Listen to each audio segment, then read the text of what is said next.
Hey folks, welcome back to another Talks with Freedom Fighters. Today we have Jacob Johnson of Rise to Liberty on. If you guys remember or if you'd seen it, I was on his podcast some while back.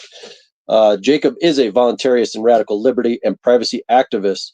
Objective truth is his guiding principle in all things, which is why he has taken an interest in debunking propaganda any chance possible. This has led him to becoming a researcher of cover-ups. Cover-ups like some things we're about to get into. How you doing, Jacob? Not too bad. How are you doing? I'm doing all right. A very relaxing Sunday, but right after our call, I'm going to be going off and talking about social clubs and potentially getting one going where I'm at. Nice. Yeah.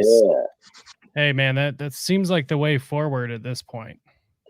Yeah, I like to, or what I've been talking about is blending together a few different things all into one composition that we can use to actually engage all these voluntarist principles and all these things that we're trying to achieve in the world and get away from the jurisdiction of the federal government and all the nonsense, globalist, parasitical nonsense that's happening in the world. And that is social clubs getting assets into trusts, groups getting assets into trusts, getting allodial titles to assets, land, things like that, and getting out of federal jurisdiction.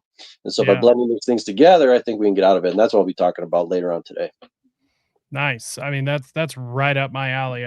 I've had Brandon Joe Williams on my show a couple of times, and man, anybody listening that wants to learn anything about trust, obviously listen to your show as well. But Brandon Joe Williams is a great resource for things like that, and he gives his program away for free. It's like 22 videos.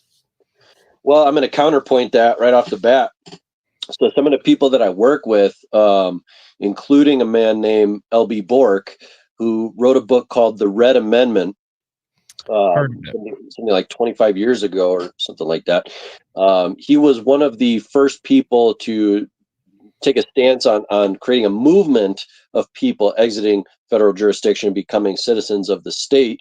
And a lot of people have taken the content that he created 30 years ago, think the research that he did and the terminology that was used, and have turned it into a cash game or a manipulation game.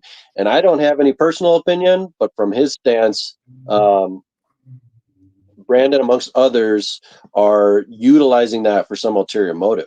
So something to take consideration of, not necessarily believe anything in any direction, but be aware that there are people out there that are controlled opposition, and they're trying to, give you pieces of the total script or the total agenda, but not give you all of it, so that you're still wrapped up in it in some way, and still wrapped up in that jurisdiction in some way. So just be aware that whatever you watch, take the information, use it as a research tool to gain more of your own personal evidence in your own life, admissible evidence in your own life of what works and what doesn't work. So I would have to agree with that.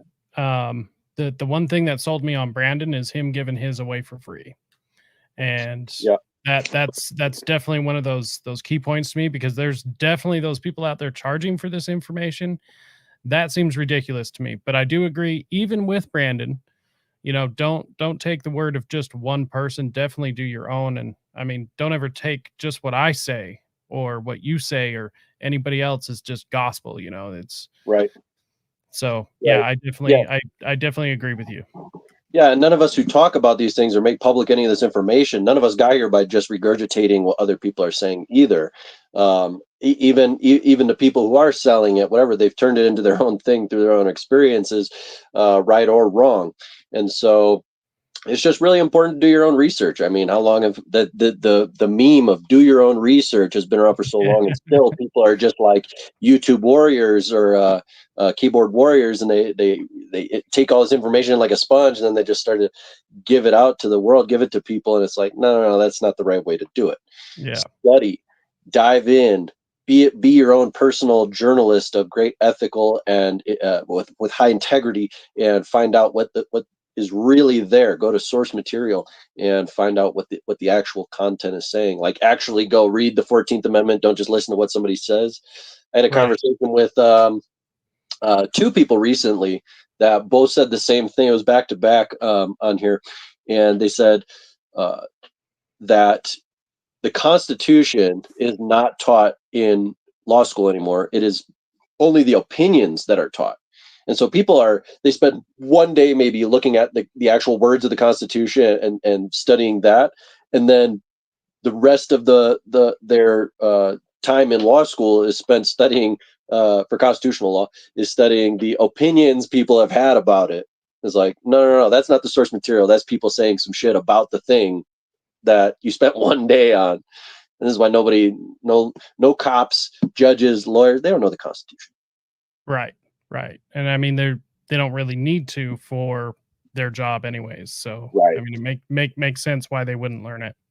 Right. They don't need to, because they're not actually supposed to be upholding the Constitution. They're supposed to be upholding the new jurisdiction of the de facto government that is just forcing down our throats all of these ordinances and regulations and legislative blah blah blah, and all of it's garbage.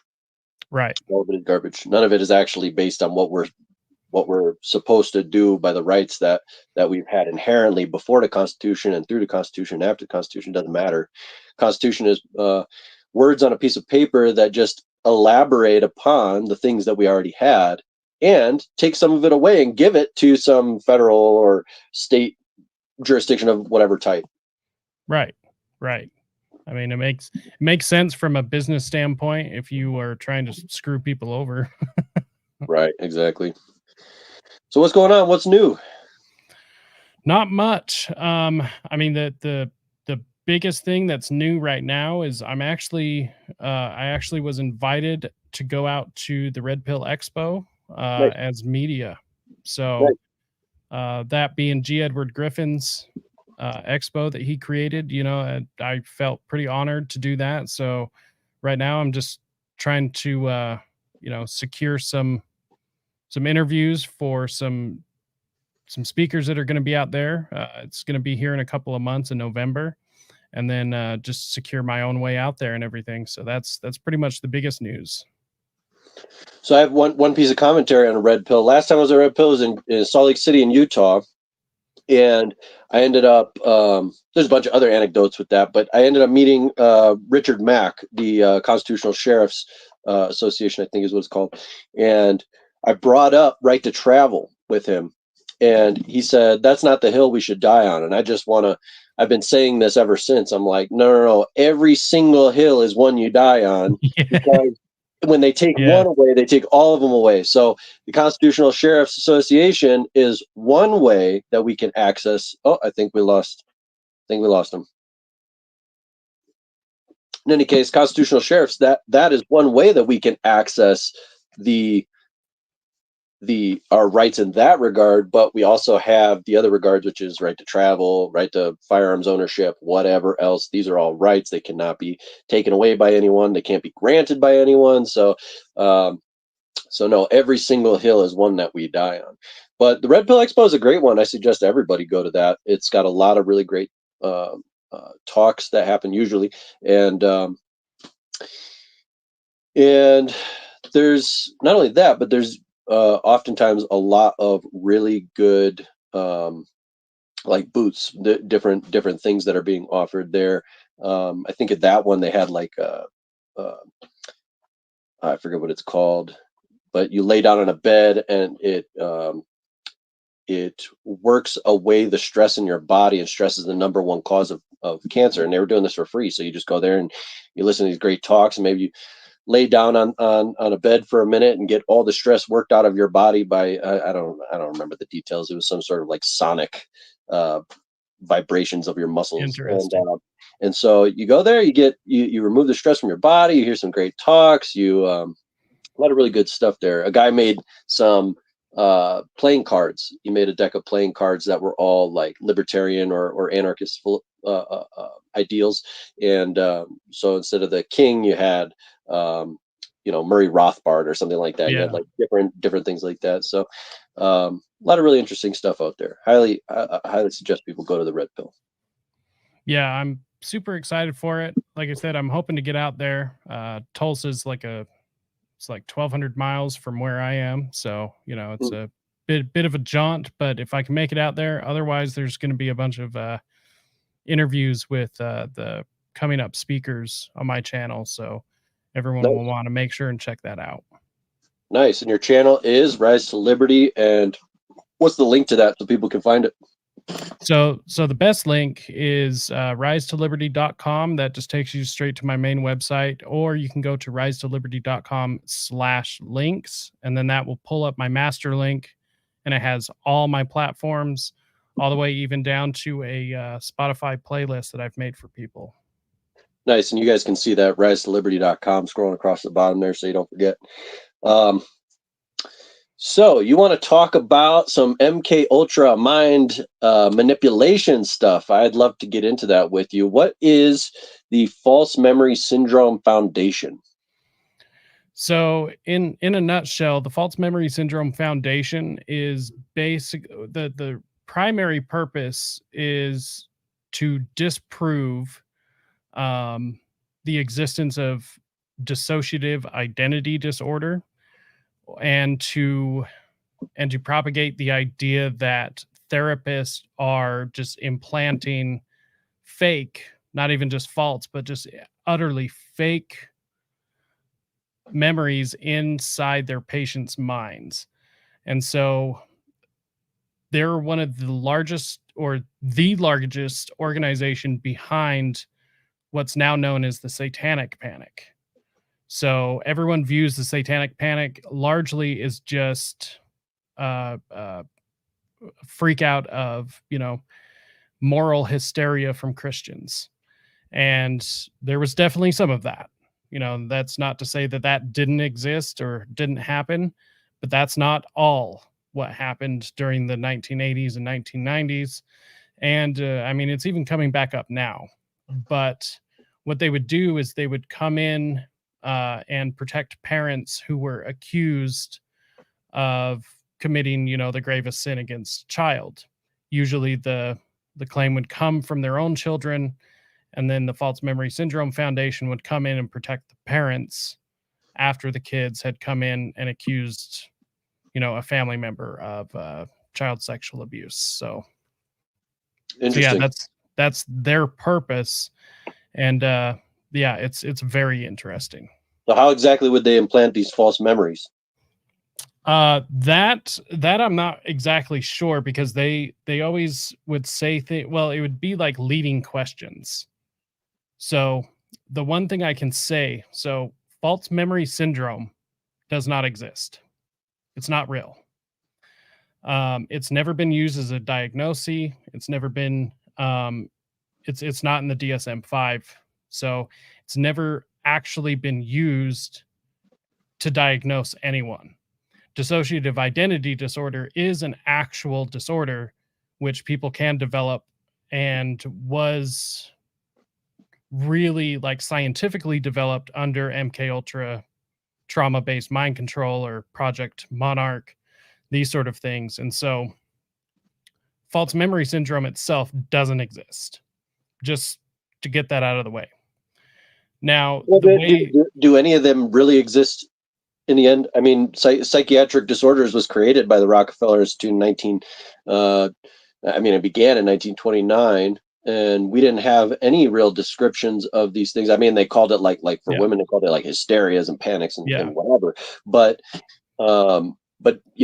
is anybody really bipolar, or does anybody really have like all these things, or are these, or is it the opposite, where we create the language around it and then people express through their experiences, they express that through that language and create bipolar disorder in their lives, right? So is any of it really real? Some of it is self-manifested, which is what their hope was with the false memory syndrome, that certain things would self-manifest. And I mean, that can go all the way back to the beginning of, human history. But as far as creating an alter within somebody's mind, so splitting personalities, that can be done. So you can create an entirely separate person based on inflicting certain or specific controlled trauma through or into somebody. And usually they won't be able to remember the other identity. That it can be built that way, yes. So somebody could build an entirely new person within somebody, and the core personality, the one that you were born with, would not know of or remember anything that happened under the altar. Okay. No, I'm sorry, I interrupted you. How does that link into MK Ultra? So that was the purpose of MK Ultra. Mm-hmm. The entire purpose of MK Ultra was to find the Manchurian candidate, and the best spy, or the best soldier, would be one who doesn't know that they are one. Especially when it comes to espionage, you'd be able to carry a message without even knowing that you're carrying a message. You'd be able to be turned on like a light switch by your trigger phrases, or it could be a song, it could be a movie, it could be all sorts of things. Now, that would turn you into your alter because you were trained that way. You experienced trauma that way to trigger you into this other person, and then you'd be able to go and do whatever you were trained to do, and then you could be brought back out of it having no memory of anything ever happening. So it was the purpose of MK Ultra. So I remember I met a guy at Anarchapulco some years ago, and I won't say his name, doesn't matter, but we stayed up all night one night talking, and well, first of all, his demeanor was very interesting because at one moment he would be very pleasant and conversational. The next moment he'd be it was like watching Lord of the Rings. What's that guy's name? Gollum. Yeah. In 1 second he's like pleasant, whatever, and all of a sudden, rah! And so it was a very interesting night, to say the least. But he said that he was raised in Australia, and his family from his words, his family is an Illuminati family, and him and his siblings this was done to them, where they had split identities created in them from all these extreme experiences. And he said that he kind of worked this out in his own personal life as he traveled the globe and found himself again, and that he found a way to work this out. And I don't know what I think of any of that. I think a lot of people just say a lot of stuff, but it was an interesting thing, and his character was very, it just the way he behaved made it seem more plausible. But you never know. And I've met a lot of folks over the years that said something akin to that. This one was probably the most visceral for me. But what do you think of that? You think, well, first of all, coming from the Illuminati and the legitimacy of that claim, to whether or not this person can find their way out on their own from having their identity split in that fashion, and in general, what do you think of that story? So, from what I understand, and this is if you are, if you're a believer of the Illuminati, because I mean, there's all sorts of theories about that, of course.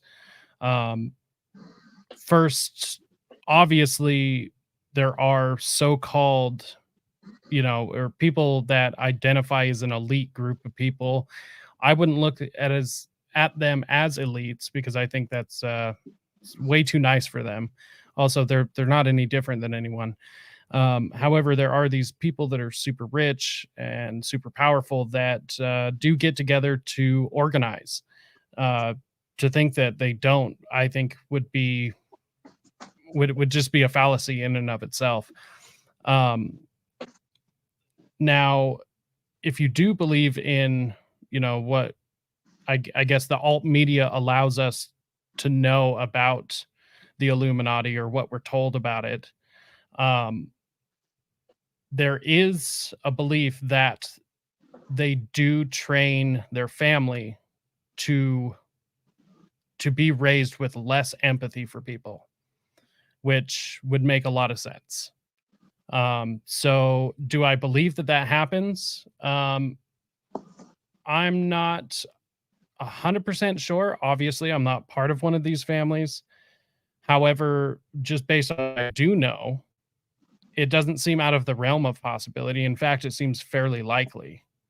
There's a lot of these people that would be, or there's a lot of these people that treat, I guess, the common folk with such disdain that I wouldn't be surprised. So, however, there has been some things proven in the way that certain bloodlines do treat their family. You know, not touching young children, you know, skin to skin contact, or being a part of their lives when they're super young, when they're supposed to be developing certain skills and abilities and learning emotional health and all of these different things. Some of these super uber rich families don't raise their kids to be raised with empathy. So um, I think it does happen. To what extent, I think, is what's really called into question. Um, but I think really what happened with MK Ultra, it was more of, how do we take these things that we've been doing for generations to like one or two people, and how do we scale that? So I think that's really, and mind you, like MK Ultra wasn't the start of this either. Like we were doing this type of experimentation before. This is just something that we have documented on the books. And so things like this were happening before, but this is like organized, planned on a large scale. So hopefully that answers your question. Yeah, and I think people take out, like, I think I talk about the pendulum swing quite a lot, where it's like, just like, you know, the pendulum swings from Weimar Germany to authoritarian Germany, and now we're Yeah. in woke America. It's going to swing out again in the same fashion, I think, to an authoritarian America, whatever. Well, the pendulum swing happens in all sorts of different arenas. It's like you go to extreme in one fashion, and a lot of times to break out of that, your momentum carries you all the way to the other extreme. And so I see people talking about reptilians and Anunnaki and things like this, and I feel like, I don't know, maybe that's all true, maybe it's not. I have no idea, but I feel like it's a pendulum swing from, my world is safe and I'm in the safe bubble that I'm indoctrinated to believe. I break out, and then all of a sudden these people are so scary, so dangerous, so evil that they must be a different species. And I think that it's easy enough to do that. I think it's a cop out, unless you're really researching it, you dive into it and you really explore it and you find other evidence for it. If you're just saying, yeah, they must be because they're so evil, must be a different species, I think that's a cop out. And Yeah. so when you really analyze it, though, it's like, where do psychopaths in general come from? Like, how did somebody develop into a serial killer? Well, a lot of times it's the same kind of conditions that you said. They have some conditions growing up that make them apathetic. It is sort of dehumanized in some fashion growing up. They lose identity, they lose connection. And so, if you have generations of people teaching their children intentionally how to be this way, which is totally a feasible thing for people who are trying to create a certain kind of product out of their children to be able to continue on whatever they've built, they might utilize certain techniques to get there. And so there's a logical progression of things where you might find yourself at a point where it's like, okay, the royalty of the world, the monarchs, the plutocrats and monopolists that fell into those classes after 1666, the revolution in currency being given over to monopolists, and communism and all that. So when you see that might have bled into all those people as well, all of a sudden you have this potentially vast uh, uh, population of people that are in positions of power that are and uh, educating their children on how to, and indoctrinating their children on how to be apathetic, how to consider themselves a class above, or even amongst them a species outside of the rest of the Yep. subhumans, which is, you see that happening wherever there's genocide. The claim is those people over there are not as human as you are. Well, this is a very easy thing to see in a logical progression of events that might actually come about. So why do we have to say they're reptilians when they might just be damaged humans? um, it seems much more feasible, much more Yep. um, like easily apparent that they are damaged. They're Yeah. psychopaths. And so, yes, I think that personally, I think all these motherfuckers need to be hung, because we need to clean our planet of all this crap. But at the same time, we can have compassion and we can say, well, these are the children that were taught to behave this way. We don't have to say they're reptilians or whatever. Yeah. They're not some other species. They're part of us. And they're like the expression of the darkest part of humanity right now. And then Yeah. we can have compassion and we can work toward unity and we can work towards some resolutions that actually make sense. And even with that compassion, maybe so people need to be hung if they're damaging millions or billions of people. Yeah. But Agreed. yeah, but we don't have to go so far out. We don't have to go to extremes. We just have to follow the logical progression of what is most probable. Yep. In every step. Well, and just to kind of piggyback off of that, that's actually what I believe the UFO phenomenon is. It's actually it's the counterintelligence side to all of this mind control stuff. It's a way for them to mask what takes place when people experience certain mind control side effects, basically. And so it's basically a limited hangout. So, and it's a way for it's a way for the U.S. intelligence to be able to muddy the waters and poison the well, you know. So they come out there and the thing about disinformation and misinformation is that these disinformation agents, they come out and give you a lot of true information, but one bad piece of information. And that's what it is. And so there's a lot of really good information out there. There's actually a great documentary I recommend to everyone. It's called Mirage Men. And it was all about the infiltration of the UFO communities. And it makes so much sense when you think about it, that a lot of these people, a lot of these UFO researchers were getting close to some classified, aircraft at the time when at the height of the UFO thing was when I can't remember the name of the aircraft, the Blackbird, was like top secret information. And so you have all these people out there searching for UFOs, but yet they're just filming top secret military technology, which is, they would say is one and the same. But I would argue that they thought, well, we're going to have other spies from other countries come into these groups and be able to have access to this information. So we've got to go take care of that and poison the well, which is, from what I understand, exactly what they did. Yeah. Well, what do you think of Dr. Stephen Greer? I think his name. He went to Congress and gave testimony of all these different things related to aliens, UFOs, whatever. And I don't know, are you aware of this? Did you see that? So, I mean, I've heard about it, but usually I try to stick it out of the UFO things, excluding 1950s sci-fi films, just because I like those a lot. But for the most part, I usually stay outside of the UFO stuff, only because, I mean, I've had an experience that was what could be considered maybe a UFO. It was weird. It was unexplainable. I don't know. But most of the stuff, I don't know what it is.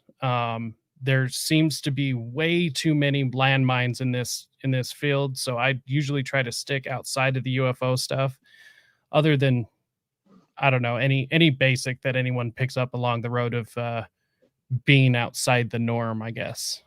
Yep. I can actually say a lot of stuff about UFOs, but or alien oriented conversations. But the thing is that I never take a definitive viewpoint on whether it's real or not, because nothing that I've ever seen, nothing I've ever encountered definitively proves the existence of anything outside of anything within that realm. Right. Everything that I've experienced is terrain. Or Terran. It's part of this planet and the mysteries of this planet. And everything else, I think. I mean, obviously, there's things that we have on the planet that have come from elsewhere. that are not native, like apparently shungite. The large deposits of shungite in Karelian mines in Russia apparently are not totally native to the planet. So maybe it was a comet or something that hit us, asteroid. Yeah, I mean that's the thing is we have these supposedly we have all these comets and asteroids hitting us at all times, of all various sizes.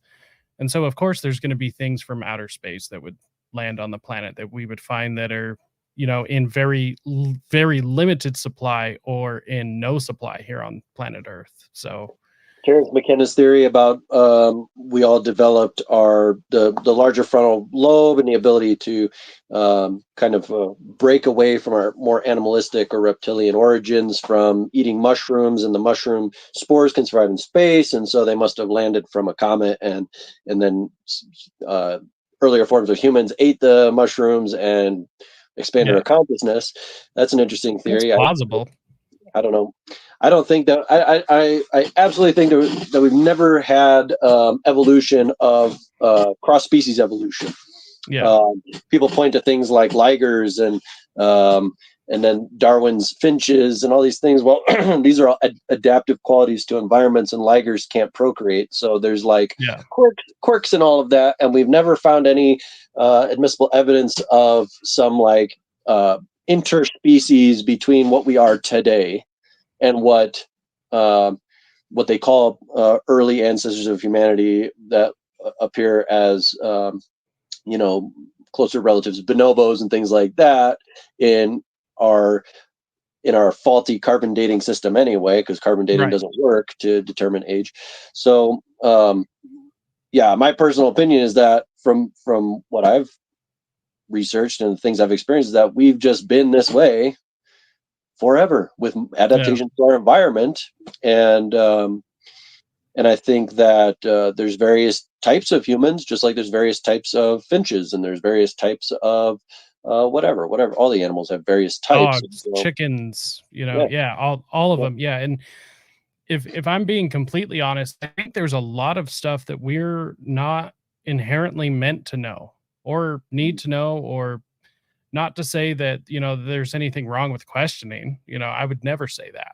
But I mean, there's with the amazing computing power that our human brain has, I think there's a lot of things that, even though it is so amazing and still so not understood in many ways, there's a lot of things that maybe we like collectively, our collective conscience could compute and understand. But because we're all broken into these little human pieces, I don't think that each or any one individual is supposed to understand it all.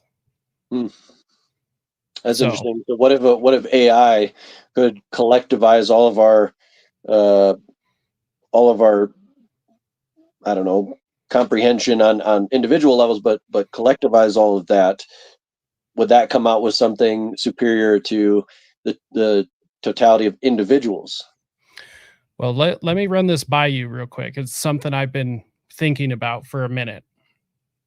So in my personal opinion, artificial intelligence is a kind of a redundant statement, because if it's intelligent, it's therefore not artificial, and if it's artificial, therefore it's not intelligent.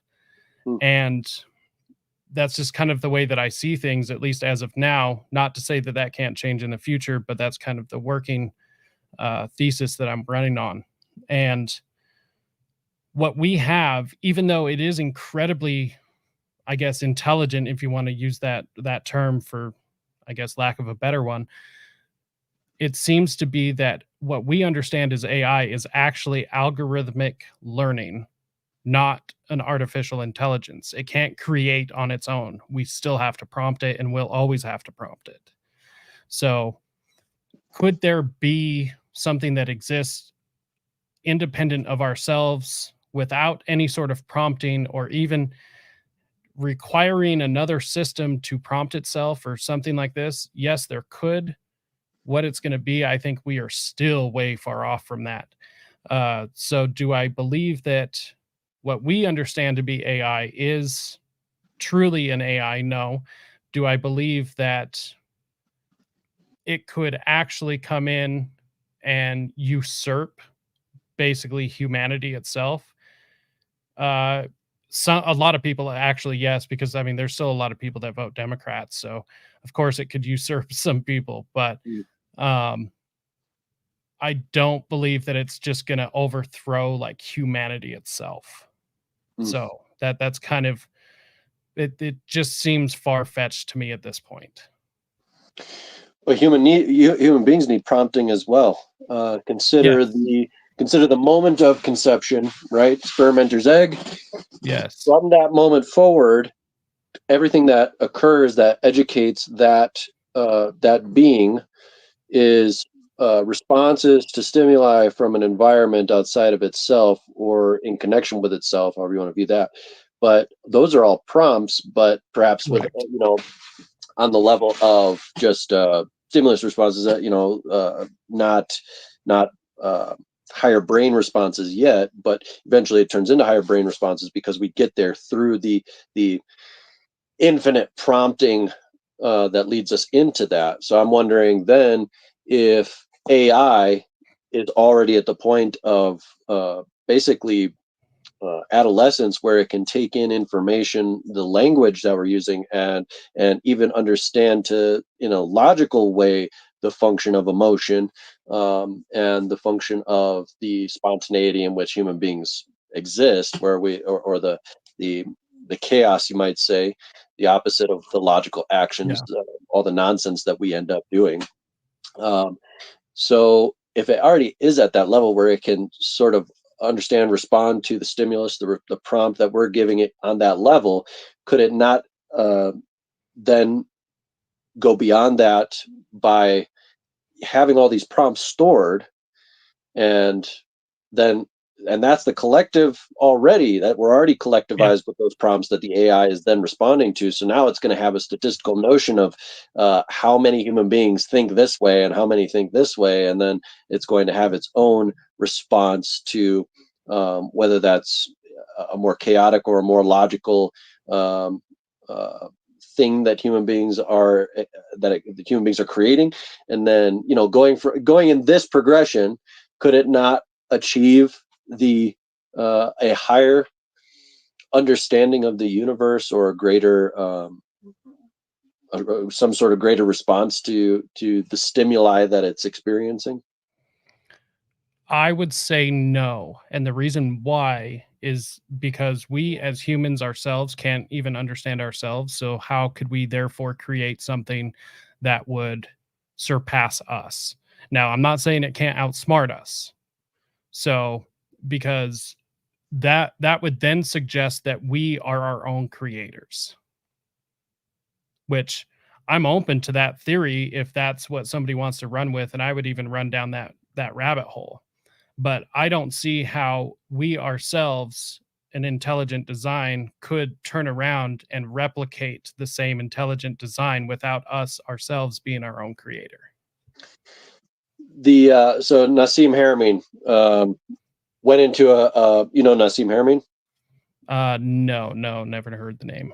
He created he found um, the he discovered a formula that more accurately describes the geometry of space, the distance between um, small particles in Yeah, space, than any prior formula. And he did it through using what's now called sacred geometry, but is really yeah. just geometry.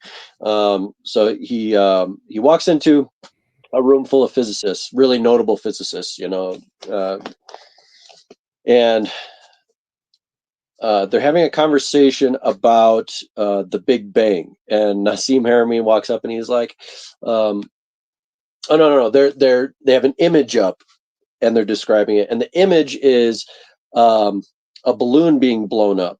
And they're like, "This is what happened with the Big Bang, and everything's expanding out from there." And Nassim Haramein points to the guy, and he's like, "Yeah, but who's that?" The guy blowing up the balloon. Yeah, And yeah, so the prime mover is the question, and I feel like yeah. that's what you're saying too. If there's no prime mover, or if the prime mover is each ourselves creating ourselves, um, there has to be something more. It can't really exist like that, especially since we're all collectively experiencing the same reality. Those things would be contradictory to each other. Exactly. And so that's what I'm saying is I think AI could outsmart us because I mean let's just face it, there are a lot of dumb people, and that's yeah. So, it could easily outsmart us, but I don't think it will ever become more intelligent than like the in the box brand new human being, like the capability that the human computing power has. So, and I do find it odd that we are also I maybe this is like the basis of the question of like who we are, what we are, why we're here, all of that, all of those like super esoteric questions, but like we're trying to recreate it in a sense of trying to answer those questions. And I think that that's I think it's kind of just a morally moot question in the first place, and like the answers aren't really going to better much of anything because we're already here, we exist, and while it might be good to know, that's not going to improve anything while we're here because we have such a short blip of existence. And it's like I would much rather just like spend time with my friends and family and do shows like this and honestly figure out how we can screw over the government for once instead of and that's not to say that I don't enjoy all of this AI stuff because I do, because I'm a tech guy, but also I recognize that when we invented the airplane, like it toured the whole country, like it went everywhere and everyone saw it for the first time and said, "This is amazing." After that tour, the very first thing that happened is everyone said, "Okay, now how can we strap bombs to it?" And that was that. And that seems to be every bit of technology that we push out there. And so as wonderful as, some of these things are, I am incredibly terrified for what people with negative intentions have or what they're going to do with it in the future. Well, there's one that seems apparent, which is just getting a deeper connection to every single individual's mentality. So everybody that uses AI, which is everybody now, if you're using any sort of online tool, it's all got AI wrapped up in it now. It is calculating without humans needing to manage that. It's calculating everything that you do and all those stimuli that you're responding to, and then it makes it easier to control vast populations because they can run it through the supercomputers at BlackRock and figure out and predict what humans are going to do when they do this. The prediction says this is going to be the outcome, and then it just makes it easier to control people through all the different means that exist today. Yeah, But, and I mean that virtually destroys sports betting, right, yeah. like that industry's gone with the enhancement of AI. So there's an aspect of yoga called jnana. I think it's jnana yoga. I think that's the right one. And it is the search for knowledge. And when you're a practicing jnana yogi, you're a scholar. You're diving into everything. So I think all these physicists and all these people they're practicing jnana yoga, and they're delving into the universe and into all the aspects of life that they possibly can to create an understanding of it in some logical, boxed in way. But the thing is, the universe isn't a logical, boxed in thing. So the practice always ends in to actually achieve yoga through this aspect of it is you do this search, and then at some point you come to a point where you're like, I can't do this anymore, and you release that thing, that hunger for it. And in releasing your hunger for ultimate knowledge, the ultimate formula that's going to describe all of existence, you come into a fullness of unity without needing that. And then one other thing, in the United States, 5% to 10% of the population has an IQ of 80 or less. A bonobo has something like 60 IQ. A greyhound has a 40 IQ. The most intelligent human beings that have ever lived might have achieved like a 300 IQ at the very, very, very pinnacle of that. But what we consider to be extremely smart today, like top tier, best of the best intelligence IQ wise, is about 180. Mensa's 140. The average is about 110, give or take some.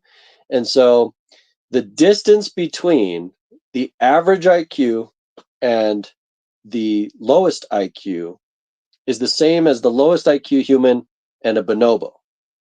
And the distance from the average to, let's say, Mensa is about the same. So having the ability to comprehend very complex ideas is literally unachievable by large sectors of the human population.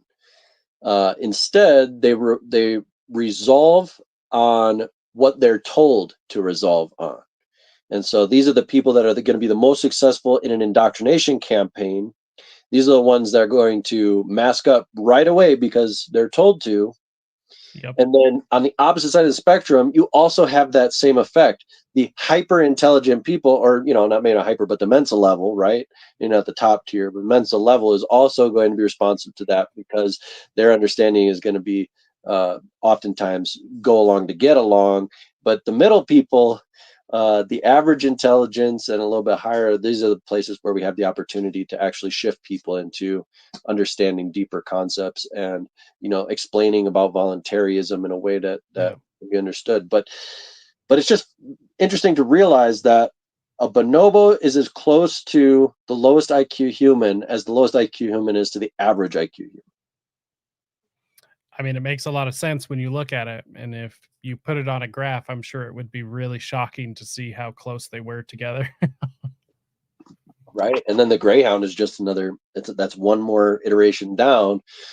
But it makes a big difference in the outcome. The outcomes make a big difference. And so that's where we see the outcome making a big difference also between that lowest IQ and the average and the Mensa level and the extraordinarily intelligent that can run, you know, equations in their head that would be impossible for Mensa level in a second, you know, these types of folks. So it makes a big difference.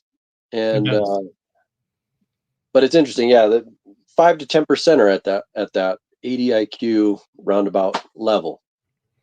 Which oddly enough makes them pretty special because that's a pretty small amount of people. Right. Yeah. Right. Yeah. And then the average, and then you have about the same once you get to the Mensa level. So once you're at about 140 IQ, you're hitting those same percentages again. And once you get higher than that, it's actually very, very, very small. And, you know, kind of to bring this full circle, I think a lot of this is understood with these social scientists, and that's kind of where a lot of this has led. So earlier I stated that, you know, MK Ultra was for specifically figuring out the trauma-based mind control, and that is true. But there was, you know, some other aspects I think that kind of pleasantly came out of it, and pleasantly for them, not for us. But to know about it is to be able to thwart it. So we're able to learn about it, and cybernetics is one of these technologies that came out of this, which is kind of leading towards certain things like predictive programming, subliminal messaging, which will end up leading to things like smart cities, digital ID, CBDCs, these sorts of things. And this algorithmic learning that we have, that we're all helping build, by the way, by using, is going to figure out exactly how to push these new technologies and make it seem like the cool new trend. Which is, I mean, we just take for granted the fact that an iPhone now biometrically scans our faces and our eyes to unlock it. Yep. I mean, That's like Star Trek technology, like back in the 50s and 60s, people would like their minds would have exploded to have that sort of technology, and we just take it for granted, don't even think about it at this point. And a lot of this has come out of the MK Ultra program. There was the LSD studies and stuff. There was a lot more harmful biochemical weapons research and stuff like that. That's also important, but that's kind of all secondary to what actually has come out of this program. And I'm pretty sure from my research, once again, to bring it full circle, I'm pretty sure the entire field of psychology at this point, or psychiatry, is just nonsense. Most of these people, and that's not to say that people can't use it for good, because obviously there's people like Dr. Colin A. Ross who's done amazing things with his research into trauma and how humans process trauma and how to be able to heal from trauma. But for the most part, almost every single terrible person that is responsible for, just these atrocious human rights abuses have all learned from, the greats. Like, I was just reading the other day that the act of calling someone crazy actually started with Sigmund Freud. And before that, there were other ways to express this same idea, but what we now know today as calling somebody crazy, a crazy conspiracy theorist, these sorts of things started under Sigmund Freud. And I just found that incredibly fascinating that one person was able to change our directory in such a way, which is what led to things like the hysteria movement with women and locking them into mental institutions. And just think into like, eugenics as well. Yes, exactly. And that's what a lot of this is. The basis of a lot of this mind altering or mind control is eugenics. It's how to either corral, the lesser people, how to breed out these certain things in people, or how to breed in certain things in people. And once you get the specific type of bloodline, which is once again coming full circle, once you get this bloodline of people, how do you get them to behave in the way that you want them to behave once they're genetically disposed to these certain things? So that's kind of a way to bring it, like I said, full circle back to that, because it's just really incredibly fascinating. And the false memory syndrome is a way to obfuscate and a way to completely mask the things that they have done to people, and a way to, I'm trying to think, it's basically the ultimate form of a gaslight. Like, the False Memory Syndrome Foundation is a gaslight to say, oh, you're just crazy, don't listen to this person, and then just be able to dismiss people based purely on, I don't know, nothing, because that's what the False Memory Syndrome Foundation has, is nothing. And what's even more interesting is what gave them credibility are the people involved. And there were tons of doctors involved, most of them with CIA connections, or connections to some sort of clandestine project. And all of these people, they knew better. They knew better than these things. They knew what would happen. And then they turn around and say that a very defined phenomenon, such as dissociative identity disorder, which has so much research behind it, doesn't exist, and yet false memory does. Now, false memory, it's not to say that people can't be lied to and that people cannot believe those lies. That's something a little bit different. This is literally going into somebody's mind and installing a completely false thing that never ever happened to them, and then that person believing it and running with it as if it's a real memory. Now, from what I understand, the false memory thing can exist in the sense that you can install a fake memory, usually from childhood, But what ends up happening is the person ends up realizing it's a fake memory, because there's just something in our mind that stops us from switching over into that's a long-term memory, because something innate in us tells us that it's a lie. I wonder if this ties into, I think it does, the whole, I forget the term for it is, but where people remember the Fruit of the Loom as having a cornucopia on it, and where people remember the Berenstein Bears as Berenstein Bears or whatever, that whole thing. The And Mandela effect. Mandela effect. I heard something recently that this was there was evidence provided. I didn't see the evidence. This is just something I heard, that there was evidence provided that showed that this was like a CIA op, and that people were actually finding the records of the changes, like the cornucopia on the Fruit of the Loom was actually historically it was there, and then there was like this whole program to erase it and see how that affected the population.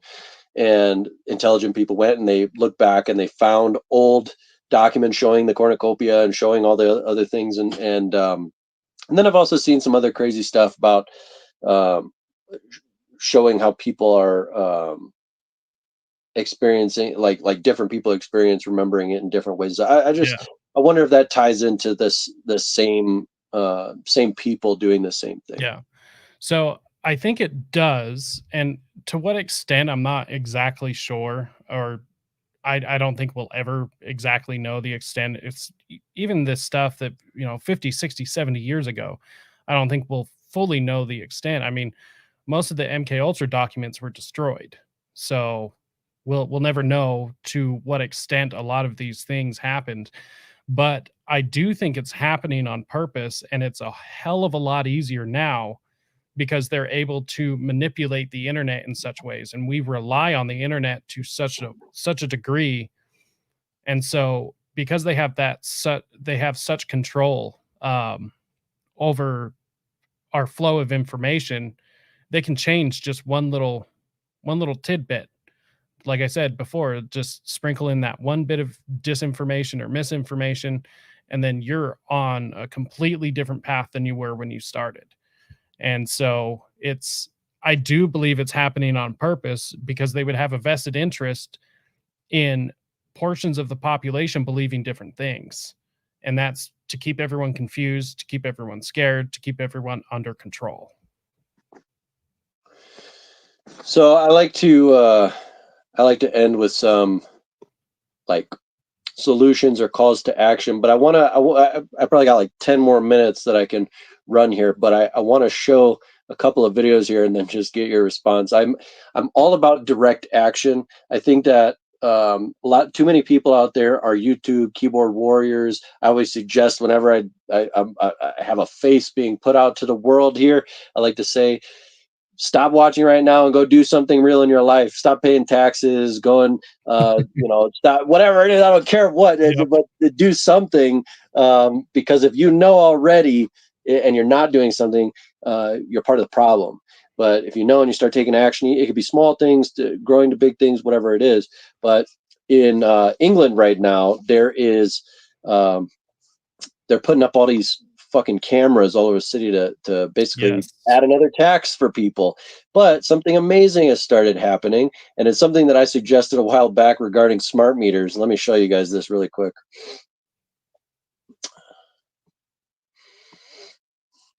I think it's this one.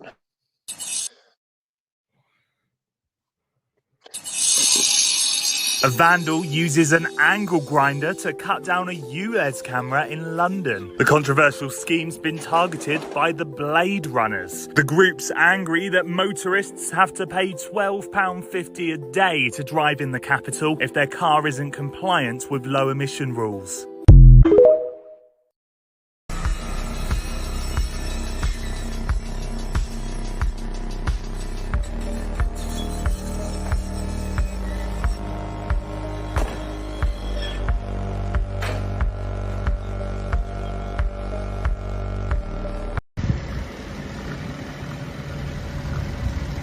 Quite ironically, it's going on a diesel lorry.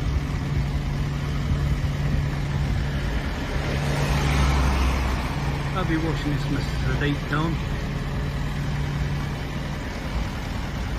And that's work of a Picasso. It's a beautiful bit of artwork, that is.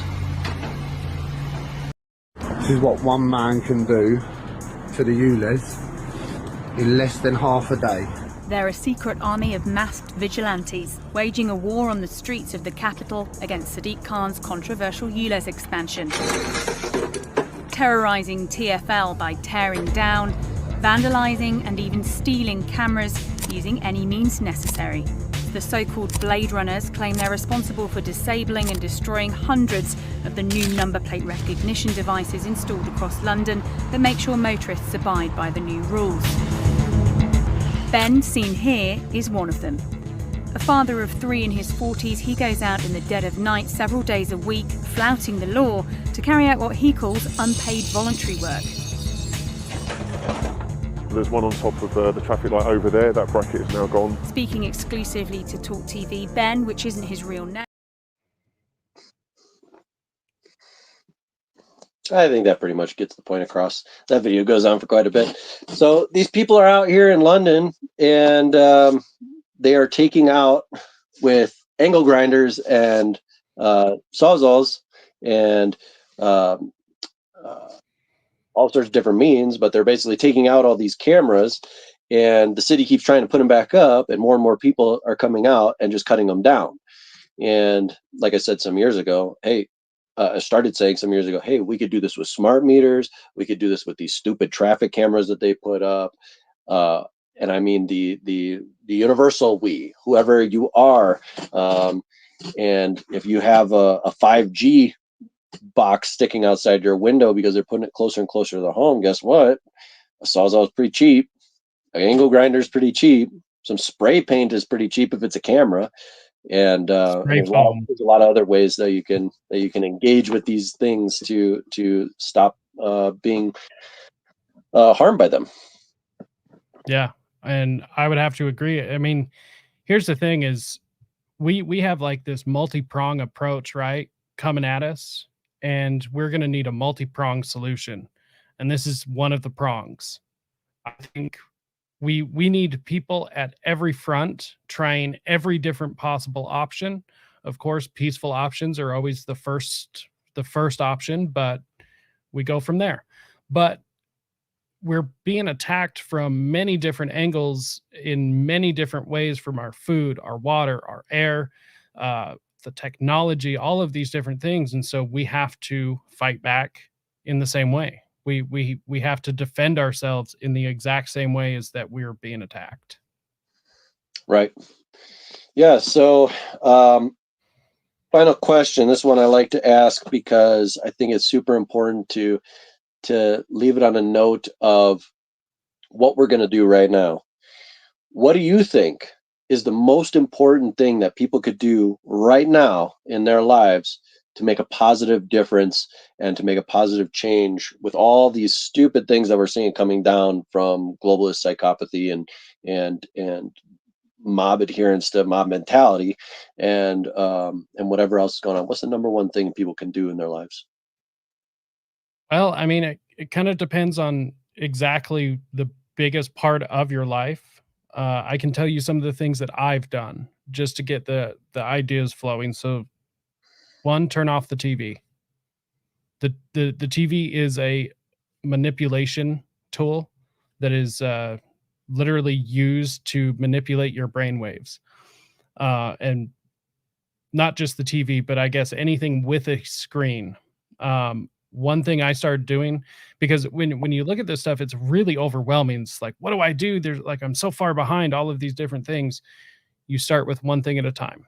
So with me and my family, what I started doing is a new skill every month, or a new item in our house was going to be changed every month. We started making our own laundry detergent.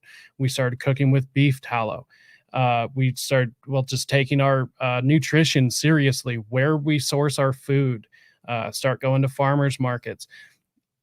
It is an overwhelming thing, but once you start chipping away at it, I mean, it doesn't have to be once a month, once a day, once a week, whatever you choose. Don't go more than a month, because then you're not really benefiting anything. But make a change like that, a bite-sized chunk, and then you'll notice within a very short amount of time, you're already making a change in your own life. But what I can say is the fight has been brought to our home. It starts in our home. Wherever you live, wherever you're at, clean up the chemicals out of your house, clean up the food, clean up what you're watching, what you're putting into your brain, and you'll notice a change almost overnight. Fantastic. I agree. That's why I live in the boonies, far out as I can get, and it's why my life is an exemplification of a lot of the stuff you just said. I also want to remind people: eat more salt, eat more butter. Yes, more more eggs, salt, more butter. Yes, more salt steak and butter. Yeah. It goes such a long way, and if you can get your hands on raw milk, do it in a heartbeat. Pasteurized milk is poison. Yep. And be an agorist. Ignore unfounded, unrighteous, meaning your rights, laws, because they are not the law. They are not God's law, nature's law, whatever it is that you want to call it. They are not the inherent law that guides humanity's progression through all of our history, right?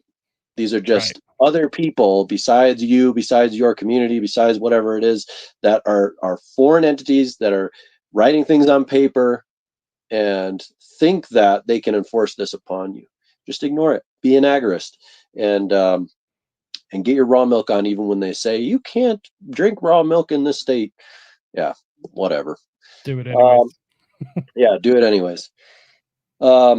All right. Well, thank you for coming on, Jacob. And anytime you want to come back on, I'm sure there's so much more we could talk about. Even in this short period of time, we bounced through a bunch of different topics, and it's always good. I actually like this kind of conversation, just kind of letting it flow, getting into whatever comes into the mind, and rambling through it. So also, folks, Mirage Men, the documentary, was brought up a little bit ago. Go check it out, like I'm about to, and go to risetoliberty.com and stay tuned with Liberty Uncensored .substack.com. So go to the Substack and you can rewatch this. You can also see it in all the different places where it's running right now.